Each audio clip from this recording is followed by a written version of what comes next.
Hello everyone, कसे आहात सगळे? आय होप सगळेजण ठीकच राहात. Welcome back to another mini blog. So तुम्हाला तर माहितीच आहे, गॅस कुठे भेटत नाही आहे. सो माझं इलेक्ट्रिक मशीनवरती शॉप चालू आहे. इलेक्ट्रिक मशीनवर जे काही बनवता येतं ते मी चालू ठेवलेलं आहे. आणि मग मला जायचं होतं माझ्या बेस्ट फ्रेंडकडे घनसोलीला. आणि मी तिथे पोचले स्टेशनवरती. आणि मग त्याच्यानंतर हॉस्पिटलमध्ये गेलो होतो आम्ही. आमचं जर काम होतं आणि हॉस्पिटलमध्ये अचानक एका पोरीला फीट आली आणि ती डायरेक्ट अशी एकटीच होती. ती तिच्यासोबत कोणी नव्हतं आणि ती डायरेक्ट पडली.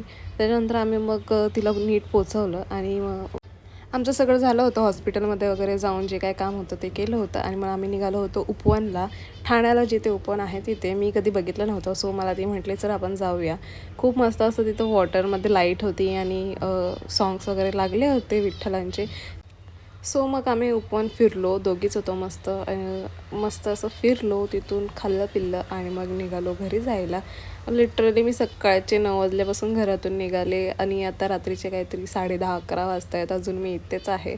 आणि छान वाटलं बघून, एकदम भारी वाटत होतं. जसं जसं सॉन्ग वाजत होतं तसं तसं हे जे वॉटर्सचे जे काय आहे त्यांनी क्रिएट केलं ते मस्त असं त्या लिरिक्ससोबत असं उडत होतं. आणि मग इथे मस्त पीसफुल वाटलं तिथे. आणि मग थोडे मोडे फोटो वगैरे काढले तिथे आणि मग मी निघाले घरी जायला.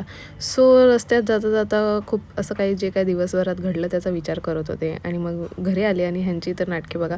मला बघून एवढे उड्या मारत होते, बापरे. चिमी तर नुसती बघून खुशच झाली होती मला. सो तिला थोडेफार लाड केले आणि मग घरी आल्या आल्या मम्मीने मला पाणी दिलं. So bye.